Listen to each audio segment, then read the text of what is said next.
வணக்கம். செல்வகுமாரின் மதிய வானிலை ஆய்வறிக்கை. அதிகாரப்பூர்வ வானிலை அறிக்கைக்கு இந்திய வானிலை ஆராய்ச்சித்துறை அறிக்கையை பார்க்கவும். 2024 ஆகஸ்ட் 11 ஞாயிற்றுக்கிழமை மதிய நிலவர ஆய்வறிக்கை. இன்றைய அறிக்கையில் கடந்த 24 மணி நேரம் மழைப்பொழிவு, இன்றைய வானிலை அமைப்பு, இப்பொழுது எங்கே மழை தொடங்கி இருக்கிறது, காற்று பகுதிக்கும் மழை தொடங்கி இருக்கிறது, வரக்கூடிய மணி நேரங்கள் எங்கெல்லாம் தீவிரமடைய போகிறது,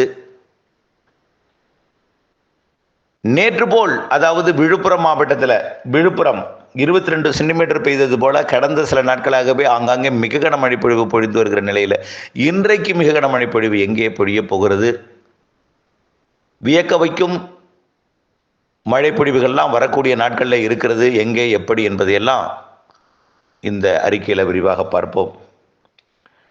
இன்றைய அதாவது கடந்த 24 மணி நேரம் மழை பொழிவை பொறுத்த வரைக்கும் அதிகபட்சமாக விழுப்புரம் மாவட்டம் 22 சென்டிமீட்டர், திருவண்ணாமலை மாவட்டம் 17 சென்டிமீட்டர். இதெல்லாம் நம்ம திருவண்ணாமலையில் மழை தொடங்கி பொழிந்து கொண்டிருக்குன்னு சொல்லியிருந்தோம். விழுப்புரம் மாவட்டம் செஞ்சி, அதையும் சொல்லியிருந்தோம், 14 சென்டிமீட்டர். விழுப்புரம் மாவட்டம் திண்டிவனம் 13 சென்டிமீட்டர். திருவண்ணாமலை மாவட்டம் தண்டராம்பேட்டை, விழுப்புரம் மாவட்டம் மரக்காணம், விழுப்புரம் மாவட்டம் முகையூர் 11 சென்டிமீட்டர். மதுரை மாவட்டம் இடையப்பட்டி 10 சென்டிமீட்டர். சிவகங்கை மாவட்டம் திருபுவனம் மற்றும் விழுப்புரம் மாவட்டம் கெடார், விழுப்புரம் மாவட்டம் செம்மேடு, விழுப்புரம் மாவட்டம் சூரப்பட்டு, இதெல்லாம் 9 சென்டிமீட்டர். திருவண்ணாமலை மாவட்டம் செங்கம், விழுப்புரம் மாவட்டம் வல்லம் 8 சென்டிமீட்டர். மேலும் கடலூர் மாவட்டம் பன்ருட்டி, கிருஷ்ணகிரி மாவட்டம் ஊத்தங்கரை, விழுப்புரம் மாவட்டம் வலத்தி, விழுப்புரம் மாவட்டம் கோலியனூர், திருவண்ணாமலை மாவட்டம் போலூர், விழுப்புரம் மாவட்டம் அவலூர்பேட்டை, திருவண்ணாமலை மாவட்டம் கலசப்பாக்கம், மதுரை மாவட்டம் மதுரை AWS, புதுக்கோட்டை மாவட்டம் திருமயம் 7 சென்டிமீட்டர். திருவண்ணாமலை மாவட்டம் திருவண்ணாமலை, விழுப்புரம் மாவட்டம் வலவனூர், சிவகங்கை மாவட்டம் மானாமதுரை, மேலும் கிருஷ்ணகிரி மாவட்டம் பாம்பார் அணை, புதுக்கோட்டை மாவட்டம் கந்தர்போட்டை, கிருஷ்ணகிரி மாவட்டம் தலைநகர் கிருஷ்ணகிரி, திருவண்ணாமலை மாவட்டம் கீழ்பெண்ணாத்தூர், இதெல்லாம் 6 சென்டிமீட்டர். மேலும் 5, 4, 3, 2, 1 சென்டிமீட்டரில் நிறைய இடங்கள், மிகப்பெரிய பட்டியல். இன்றைய மழைப்பொழிவு பட்டியல் பார்த்தீங்கன்னா, அடுத்தபடியாக வானிலை அமைப்பை பார்ப்போம். வளிமண்டல சுழற்சி தொடர்ந்து நீடித்து கொண்டிருக்கிறது, படிப்படியாக தீவிரமடைந்து கொண்டிருக்கிறது. இந்த நிலையில் மன்னார் வளைகுடாவின் தெற்கு பகுதியில், அதாவது குமரி கடலை ஒட்டிய பகுதிகளில் வளிமண்டல சுழற்சி புதிதாக உருவாகி இருக்கிறது. அதாவது ஏற்கனவே நீடித்து கொண்டிருக்கூடிய வளிமண்டல சுழற்சியோட இணைப்பு சுழற்சியாக, அதாவது வளிமண்டல சுழற்சி மையப்பகுதி மன்னார் வளைகுடா மற்றும் குமரி கடற்பகுதியை அடைந்து தீவிரமடைந்து கொண்டிருக்கிறது. அதாவது வளிமண்டல சுழற்சி ஒட்டுமொத்தமாக தமிழ்நாட்டின் கடலோரத்திற்கு மேலே நீடித்து கொண்டிருக்கிற நிலையில் இது மையத்தை மன்னார் வளைகுடா மற்றும் குமரி கடல் பகுதியில் இது மெல்ல தீவிரமடைந்து தமிழ்நாட்டின் தென் மாவட்டங்கள் வழியாக மேற்கு தொடர்ச்சி மலை வழியாக அரபிக்கடல் பகுதியை நோக்கி வரக்கூடிய 17, 18ஆம் தேதி வாக்கில் நகர இருக்கிறது. நகர்ந்து தீவிரமடைந்து தென்மேற்கு பருவமழையை 18ஆம் தேதிக்கு மேல் அரபிக்கடல் பகுதிகளில் அரபிக்கடலோர மாநிலங்களுக்கு தீவிரப்படுத்துவது மட்டுமல்லாமல் தமிழ்நாட்டிலும் வளிமண்டல சுழற்சி அமைத்துக் கொண்டு மழை பொழிவை தொடர செய்ய இருக்கிறது. நேற்றைக்கு விழுப்புரம் மாவட்டம் விழுப்புரத்தில் 22 சென்டிமீட்டர் மழை பொழிவு பொழிந்தது போல இன்றைக்கும் ஒரு சில மாவட்டங்களில் 20, 22, 25 வரைக்கும் கூட எட்டிப்பிடிக்க வாய்ப்பு இருக்கிறது. அதன் அடிப்படையில் இன்றைக்கு மழைப்பொழிவு எங்கே தொடங்கி இருக்கிறதுன்னு பார்த்தீங்கன்னா, திருநெல்வேலி தென்காசி மாவட்டத்தில் ஆங்காங்கே மழைப்பொழிவு தொடங்கி இருக்கிறது. ஆரல்வாய் மொழி காற்று பகுதியிலையும் ஆங்காங்கே மழைப்பொழிவு தொடங்கி இருக்கிறது. அதாவது கோயம்புத்தூர் மாவட்டம் வடக்கு பகுதி ஆனைக்கட்டி பகுதியில் மழை தொடங்கி இருக்கிறது. மேலும் தேனி மாவட்ட மேற்கு ஓரத்தில் மழைப்பொழிவு தொடங்கி இருக்கிறது. கேரள எல்லையோரத்தில் அச்சங்கோடு அந்த பகுதியில், அதாவது கடையநல்லூருக்கு மேற்கே மழைப்பொழிவு தொடங்கி இருக்கிறது. இவையெல்லாம் படிப்படியாக தீவிரமடைந்து தமிழ்நாட்டுக்குள் மாலையிலே வந்து உள் மாவட்டங்களில் மேலும் தீவிரமடைந்து தற்பொழுது மேற்கு தொடர்ச்சி மலைப்பகுதிகளில் தீவிரமடைந்து கொண்டிருப்பது தென் மாவட்டங்களில் தீவிரமடைந்து மேற்கு தொடர்ச்சி மலை மாவட்டங்களில் மேலும் பரவலாகி மத்திய மாவட்டங்கள் உள் மாவட்டங்களில் மேலும் பரவலாகி கடலோர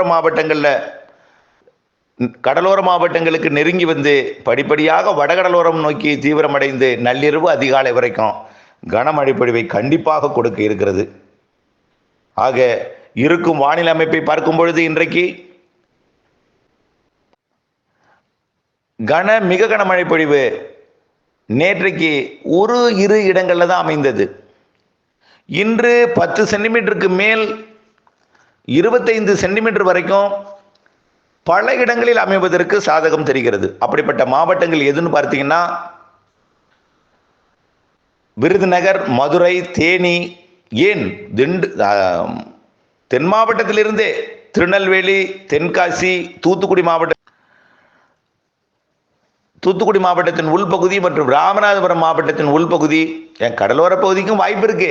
தூத்துக்குடி கடலோர பகுதிகளுக்கும் வாய்ப்பு இருக்கிறது. உள்ளே கனமழை பொழிவு தெரிகிறது. மதுரை, விருதுநகர், திண்டுக்கல், திருப்பூர் மாவட்டத்தில் ஆங்காங்கே நேற்றைக்கு பார்த்தீங்கன்னா காங்கேயத்தில் கனமழை பெய்கிறதுன்றோம். அது செய்தியிலே வந்திருக்கிறது. பெருக்கெடுத்தது சாலைகளிலே மழை. ஈரோடு, கோயம்புத்தூர் வடக்கு, இப்பொழுது பார்த்தீங்கன்னா ஈரோடு மாவட்டம் பவானிசாகர்லேருந்து பண்ணாரி வரைக்கும் கனமழை பொழிவு. அந்த மழைப்பொழிவு பார்த்தீங்கன்னா அப்படியே தீவிரமடைந்து ஈரோடு மாவட்டம் முழுவதும் பரவலாக இருக்கிறது.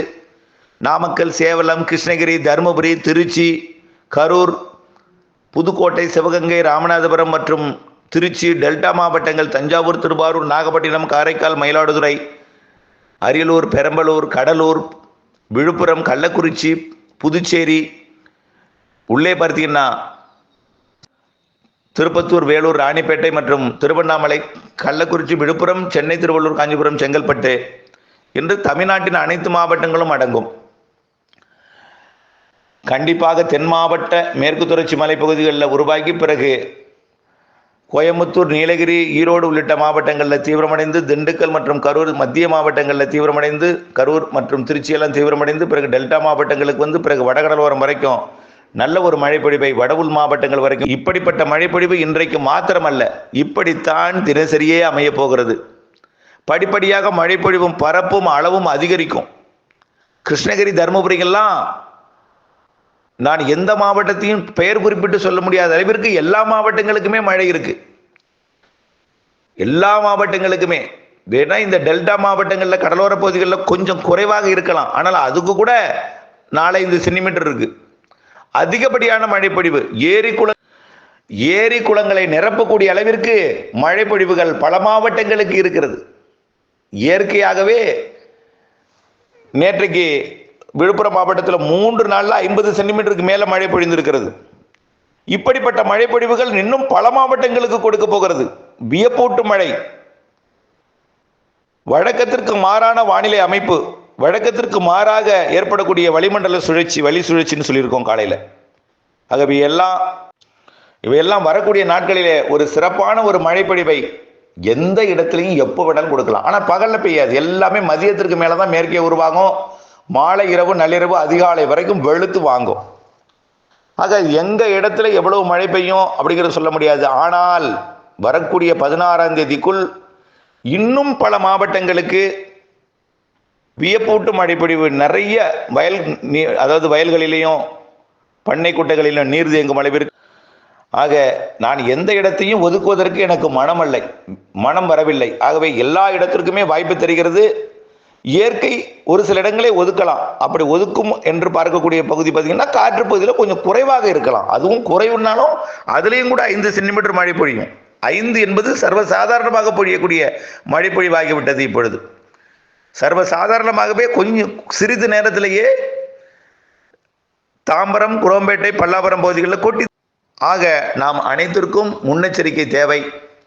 எல்லா மாவட்டங்களுக்கும் இப்படித்தான். நான் எந்த மாவட்டத்தையும் சொல்லலை, திரும்ப அதை தான் சொல்றேன். உங்களுக்கும் அமையலாம் அந்த 22 சென்டிமீட்டர். ஒதுக்கி குறைவாகவும் பெய்யலாம். ஆக ஏற்ற இறக்கத்துடன் இருக்கும். எல்லா மாவட்டத்துக்கும் வாய்ப்பு இருக்குங்க. கிருஷ்ணகிரி, தருமபுரி, ஈரோடு, திருப்பத்தூர், வேலூர், ராணிப்பேட்டை இதுக்கெல்லாம் அதிக வாய்ப்பு. வட உள் மாவட்டங்களுக்கு, கர்நாடகா, ஆந்திர, கேரள எல்லையோர மாவட்டங்களுக்கெல்லாம் அதிக வாய்ப்பு இருக்கிறது. அனைத்து உள் மாவட்டங்களுக்கும் அதிக வாய்ப்பு இருக்கு. ஆக ஆக உங்களுக்கு மட்டும்தான் மழை, உங்களுக்கு ஒதுக்கும், உங்களுக்கு பெய்யாது, உங்களுக்கு நிறைய பெய்யும் அப்படிங்கிறதுக்குன்னு வாய்ப்பு இல்லை. எங்கேயும் எப்பொழுதும் எந்த இடத்துலையும் பெய்யலாம். ஆனால் எல்லாமே மாலை, இரவு, நள்ளிரவு, அதிகாலை மழை தான். 18ஆம் தேதிக்கு மேலே தான் மதியம் மழைப்பொழிவாக மாறும். மதியத்திலையும் மழைப்பொழிவு இருக்கும். மதியத்திலிருந்து ஏன்னா காற்று சுழற்சி தீவிரமடைந்து அரபிக்கடலோரம் சென்று தீவிரமடைய போகிறது. மாத இறுதியில் தென்மேற்கு பருவமழையும் தீவிரம், வளிமண்டல சுழற்சியாலையும் மழைப்பொழிவு தீவிரம். ஆக ஒரே வார்த்தையில் சொல்லலாம் அதாவது இந்த இடத்துக்கு தான் ஆரஞ்சு அலர்ட், இந்த அலர்ட்டுக்கு தான் மஞ்சள் அலர்ட், இந்த அலர்ட்டுக்கு தான் ரெட் அலர்ட்னு கிடையாது. எந்த இடத்துலையும் திடீரென்று இடத்தை மாற்றி அறிவிக்கக்கூடிய அளவில் வானிலை அமைப்பு காற்று சுழற்சிகள் மாறி மாறி அமையும், கண்டிப்பாக அமையும்.